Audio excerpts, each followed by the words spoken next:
गुफा के अंधेरों में रचा गया एक खौफनाक खेल, ममता की मजबूरी और शैतानी शक्तियों का मेल। आयशा की कोख बनी कालसुरा का नया बसेरा, मिट गया रूह का नूर, छाया मौत का घना अंधेरा। बलिदानों की आग से वो शैतान की संतान आई, इंसानियत का अंत हुआ और दहशत की दुनिया छाई।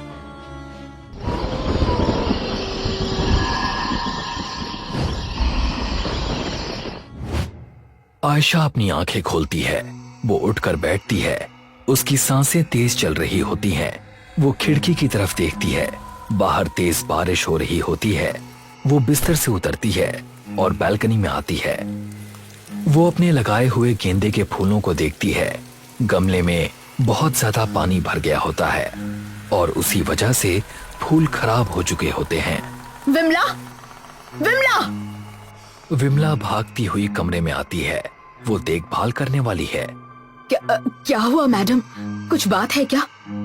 तुझे कहा था ना बारिश के समय फूल को अंदर कर देना, क्यों नहीं किया तूने? माफ कर दो मैडम, वो आप सो रहे थे ना तो डिस्टर्ब नहीं किया। बस बहाने हैं तेरे। चल अब गमले को अंदर ला और पानी साफ करके उसको घर के अंदर रख। हाँ मैडम। विमला गमले के पास जाती है, उसे अपने हाथ में उठाती है और कमरे के अंदर आती है। फिर वो गमला लेकर कमरे से बाहर चली जाती है। आयशा उसे जाते हुए देखती है। उसके चेहरे पर गुस्सा साफ दिखाई देता है। उसी समय बाहर आयशा बालकनी में खड़ी होती है। कुछ ही देर में वो अंदर जाती है और खिड़की बंद कर देती है। घर के सामने सड़क पर लाल कपड़े में लिपटी एक औरत आती है। वो उसी बालकनी की तरफ देखती है जहां कुछ देर पहले आयशा खड़ी थी। वो अपने बैग से एक नींबू निकालती है और उसे घर के गेट के सामने रख देती है। फिर वो उसमें एक कील ठोककर उसे वहीं जमीन पर स्थिर रख देती है। रात में आयशा बैठी होती है और फोन पर बात कर रही होती है। विमला उसके पैरों की मालिश कर रही होती है और आयशा बात करते हुए बैठी रहती है। हाँ हाँ मम्मा, मैं कर लूंगी, आप बिल्कुल टेंशन मत लो। टेंशन तो होगी ही बेटा, बीते कुछ दिनों में जो भी हुआ उसके बाद मन में डर सा बैठ गया है। मम्मा, आपको इस बारे में ज्यादा नहीं सोचना है। मैं अब अपने आप को संभाल सकती हूँ और आप चिंता मत करो, मैं यहाँ ठीक हूँ। विमला ठीक से तो काम कर रही है ना?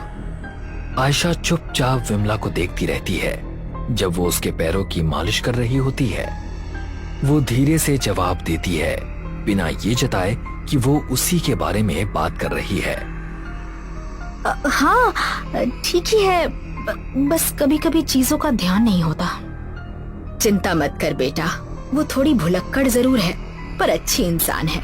हमारे गांव में उसने काफी लड़कियों की गर्भ के समय मदद की है।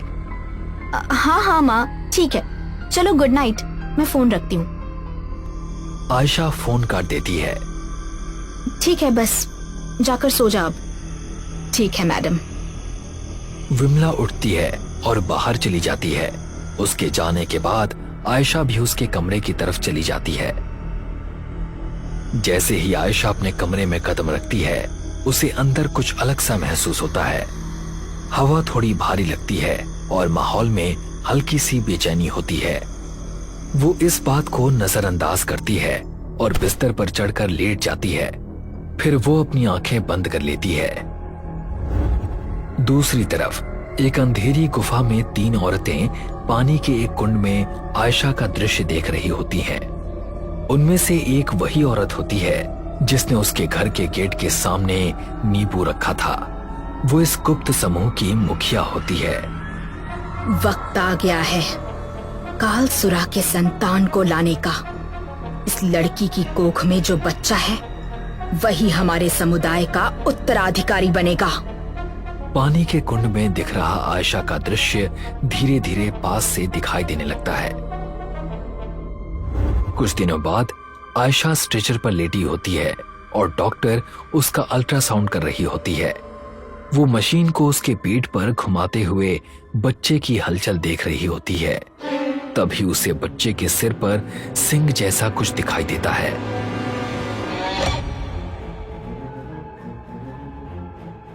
ये क्या है? क्या हुआ डॉक्टर? सब ठीक तो है ना? बेबी के सिर पर एक सींग जैसा कुछ दिख रहा है। क्या डॉक्टर, मेरा बच्चा ठीक तो है ना? क्या ये कोई प्रॉब्लम है? आयशा रिलैक्स। कभी कभी बेबी की पोजीशन से अल्ट्रासाउंड कुछ चीजों को ठीक से स्कैन नहीं कर पाता। बट डॉक्टर, आपने जो... it's okay Ayesha, may be ये बस उसकी दूसरी पोजीशन में होने की वजह से है। बच्चे में कोई डिफॉर्मिटी या हेल्थ इश्यूज के साइन नहीं दिख रहे। ये बहुत अच्छी न्यूज है। आयशा अपना सिर हिलाकर सहमति जताती है। कुछ समय के बाद आयशा लैब से बाहर आती है और आसपास रिक्शा ढूंढती है। तभी उसे सड़क की दूसरी तरफ एक औरत खड़ी दिखाई देती है। ये उस गुप्त समूह की वही औरत होती है। उसकी नजरें अजीब और बेचैन करने वाली होती हैं। ये देखकर आयशा उसकी नजरों से बचने की कोशिश करती है। आयशा वहां से चल देती है। वो सड़क के दूसरे हिस्से में पहुंचती है, जहां जगह थोड़ी सुनसान लगती है। वो तेज कदमों से आगे बढ़ती है और बार बार पीछे मुड़कर देखती रहती है कि कहीं वो औरत उसका पीछा तो नहीं कर रही। कुछ पल बाद वो रुकती है और पीछे मुड़कर देखती है, लेकिन अब उसके पीछे कोई नहीं होता। वो गहरी सांस लेती है और अपने बैग से तौलिया निकालकर माथे का पसीना पोंछती है। जैसे ही वो वापस मुड़ती है, उसके सामने अचानक वही तीनों औरतें खड़ी होती हैं, बिल्कुल आमने सामने। कौन हो तुम लोग? क्या चाहते हो? चलो हमारे साथ। नहीं, मैं पुलिस को बुलाऊंगी। मेरे पास आने की कोशिश मत करना। तुम्हें पैसे चाहिए? ये लो। वो अपना हैंडबैग उतारती है और माया के पैरों के पास फेंक देती है। हमें पैसे नहीं चाहिए। तो क्या चाहिए तुम्हें? माया अपनी उंगली उठाकर आयशा के पेट की ओर इशारा करती है। आयशा की आंखें डर से फैल जाती हैं। वो घबराकर ना में सिर हिलाती है। अचानक माया आगे बढ़ती है। उसके हाथ में एक काला पत्थर होता है और वो उसे जोर से आयशा के सिर पर रख देती है। उसी पल आयशा जैसे बेहोश हो जाती है। उसकी आंखें सफेद हो जाती हैं और वो जमीन पर गिर जाती है। जब आयशा की आंखें खुलती हैं, वो खुद को उसी गुफा में पाती है जहां वो तीन औरतें थीं। वो किसी चीज से बंधी नहीं होती, लेकिन उसका शरीर जैसे सुन्न हो गया होता है। वो ना हिल पा रही होती है और ना ही कुछ कर पा रही होती है। तभी माया वहां आती है और उसे देखती है। उठ गई। छोड़ो, छोड़ो मुझे। क्या करना चाहते हो मेरे बच्चे के साथ? क्यों लाए हो मुझे यहाँ? डरो मत, मैं तुम्हें कोई नुकसान नहीं पहुंचने दूंगी। तुम मुझे छोड़ दो बस, और मुझे तुमसे कुछ भी नहीं चाहिए। आयशा, तुम हमारे समुदाय की निर्मात्री बनने वाली हो। कालसुरा ने इस सौभाग्य के लिए तुम्हें चुना है। अपने आप को शांत करो और इस आशीर्वाद को स्वीकार करो। कौन है ये कालसुरा? ये बच्चा मेरा और मेरे पति का है। मैं इसे कुछ नहीं होने दूंगी। बच्चा बेशक तुम्हारे पति का है, पर इसमें जान कालसुरा की है। तुम्हारा बच्चा तो उसी दिन मर चुका था। क्या? माया का डरावना चेहरा दिखाई देता है। जब तुम सीढ़ियों से गिरकर उस रात अस्पताल आई थी, तभी से ये सब शुरू हुआ था। वहां के डॉक्टर कुछ नहीं कर पाए। सबके सब ढोंगी थे। किसी में कुछ करने की ताकत नहीं थी। डॉक्टर, बताइए ना क्या हुआ? आयशा और बच्चा ठीक तो है ना? आयशा अब खतरे से बाहर है, पर हम उसके बच्चे को नहीं बचा पाए। नहीं, नहीं डॉक्टर, ये नहीं हो सकता। अभी कुछ महीनों पहले ही उसके हस्बैंड की कार एक्सीडेंट में मौत हो गई। आयशा अब इस दुख को भी बर्दाश्त नहीं कर पाएगी। माँ जी, आप धैर्य रखें। आयशा अभी कोमा में है। जब उसे होश आएगा, तब हम फीटस को निकालने का सर्जिकल प्रोसेस स्टार्ट करेंगे और इस बात को हम उसे कुछ समय बाद बताएंगे। जब डॉक्टरों ने अपने हाथ पीछे खींच लिए, तब हमारे समुदाय की औरत ने तुम्हारी माँ को संभाला। वो यहाँ आई थी उसी के साथ, और मैंने उसके सामने ये प्रस्ताव रखा। हमें तुम्हारी बेटी के बारे में सुनकर दुख हुआ। मैं उसकी जिंदगी में बच्चे का सुख वापस ला सकती हूँ, पर इसके लिए उसे बलिदान देना होगा। बलिदान? कैसा बलिदान? रूह के बदले रूह। क्या मतलब है इसका? स्वामी कालसुरा के समुदाय में अब सिर्फ हम 2 बचे हैं। इस समुदाय को आगे बढ़ाने के लिए हमें एक ऐसी औरत की गर्भ चाहिए जिसका बच्चा उसकी कोख में मर गया हो। स्वामी कालसुरा उस निर्जीव बच्चे में फिर से जान डालेंगे, पर इसके बदले में आयशा को हमेशा के लिए उनकी दासी और उस बच्चे को हमारा उत्तराधिकारी बनाना होगा। वो डरी हुई थी, चिंता में थी, पर तुम्हें खोने का डर सबसे बड़ा था। और फिर क्या करना होगा? वो मान गई। मैंने इस काम का यज्ञ शुरू किया, और ये पीला धागा जो तुम्हारे गले में बंधा है और कुछ नहीं बल्कि एक तरह की बंदिश है, और तुम्हारा ख्याल रखने के लिए विमला को भेजा। इस धागे को अपनी बेटी के गर्दन पर डालना। याद रहे, ये तब तक ना निकले जब तक बच्चा नहीं हो जाता। विमला उस समय तक तुम्हारी बेटी के साथ रहेगी। उसे हर रोज इस दिव्य जल का सेवन करना होगा। और उसके बाद वो वहां से चली गई। उस दिन तुम्हारी माँ ने तुम्हारी कोख को हमारे हवाले कर दिया। हमने तुम्हारी रूह को यहाँ बुलाया और असर तुम्हें वहां होना शुरू हुआ।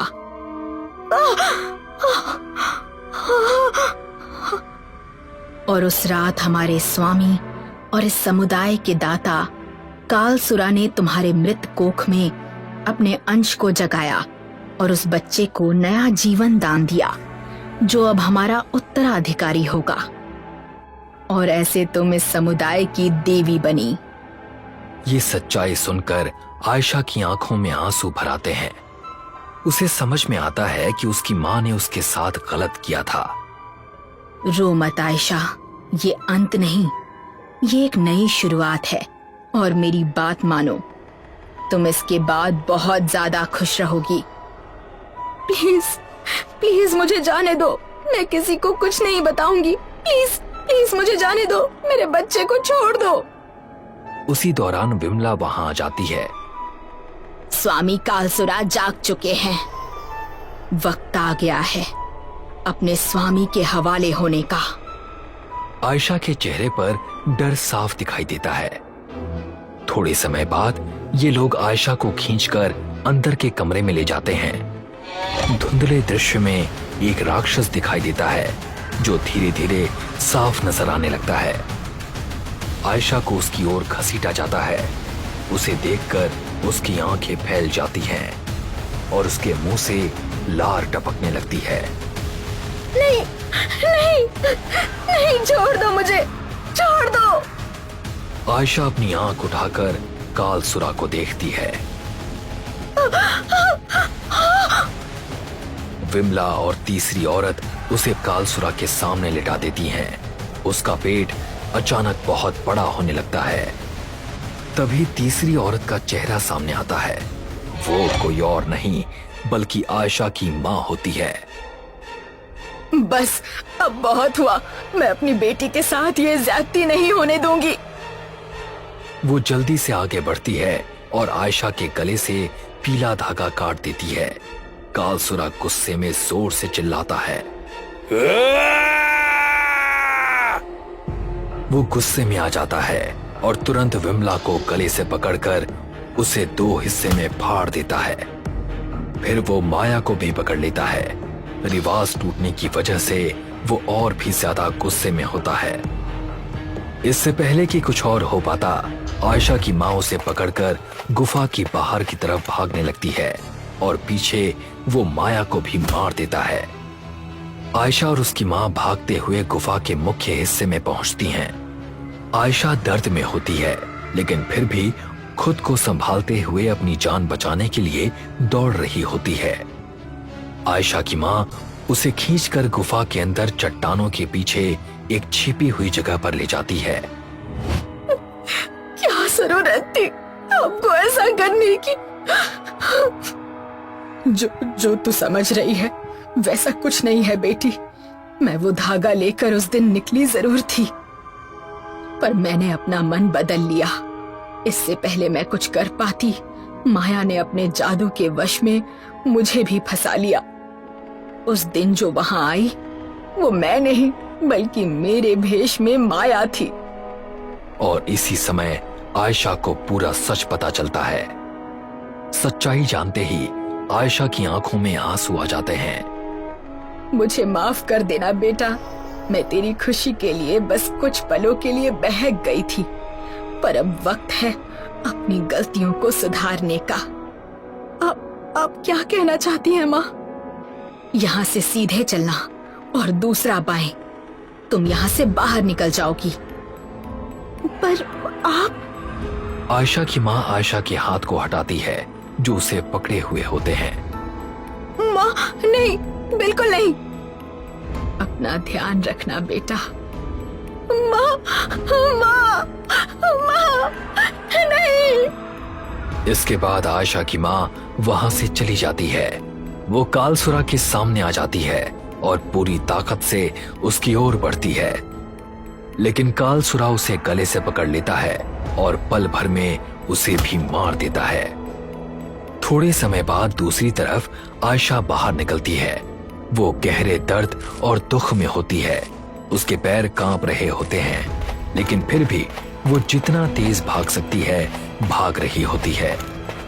भागते हुए वो एक छोटे पत्थर से ठोकर खा जाती है और जंगल के कीचड़ भरी जमीन पर गिर जाती है। दर्द और बढ़ जाता है और उसे महसूस होता है कि अब उसे खुद ही बच्चे को जन्म देना होगा।